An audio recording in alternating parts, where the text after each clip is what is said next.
As you no doubt can hear, I'm still in recovery mode from COVID.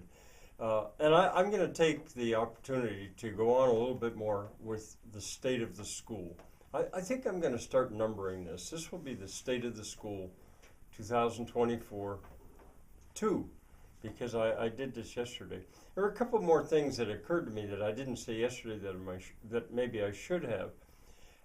Two things that have occupied a tremendous amount of my time and energy over the last year or so have been the expansion of the pasture. Actually, it's the recovery, the expansion of the recovery of the pasture. There's been so much of this land that I own here, probably, I don't know, maybe 10 acres of it, yeah, maybe, that I've gotten back into pasture through the help of the pigs. But that took fencing.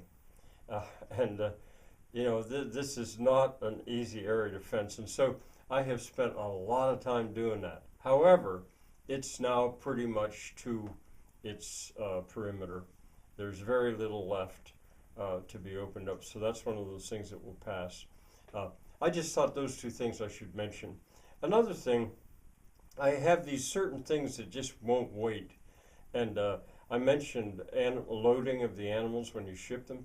I've got to get ready here within a month or so to load goats, because of the 20 goats that I've got, they're getting big, and the does they're going to be having babies here before too long.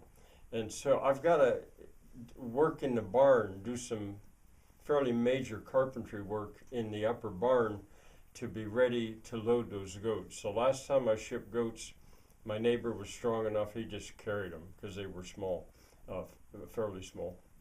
Uh, we could manhandle them onto the trailer, I suppose. So that's something I have to do. And of course now it's December, and my main concern is taking care of the animals, making sure they're warm enough, making sure they have water. But that kind of thing goes on year round. Uh, One other thing I wanted to say here, I think, well, no, wait, I want to mention too that I've got some pretty severe limitations I've put on myself. Uh,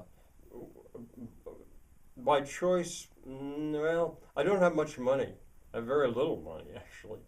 So I can't just throw money at these projects. I can't afford to hire somebody to help. I have one fellow that helps me 2 days a week, 2 hours a week, sometimes, maybe on average a little more often than every other week. That's about the extent of the help I have. So I'm doing this by myself, 37 acres, 20 goats,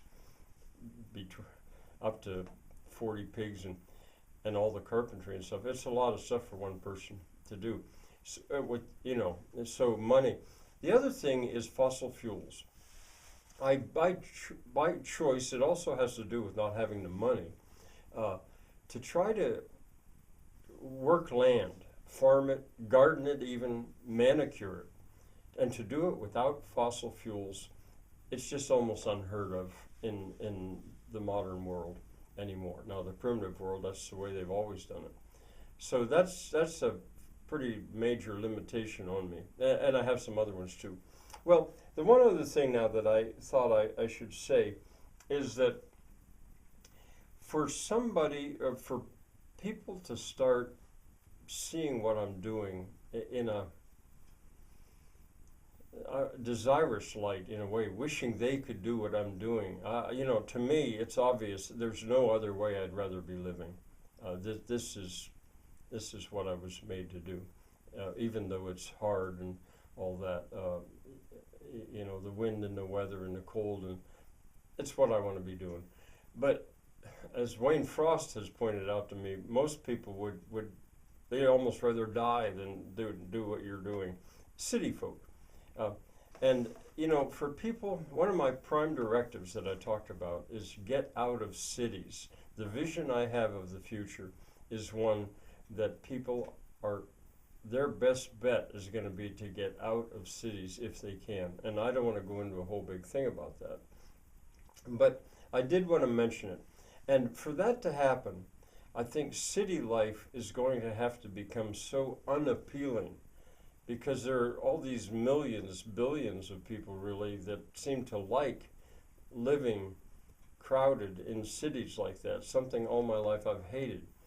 And that will have to lose its luster. The bloom will have to go off the rose before they would settle for something as seemingly harsh and difficult as what I do, which I find wonderful.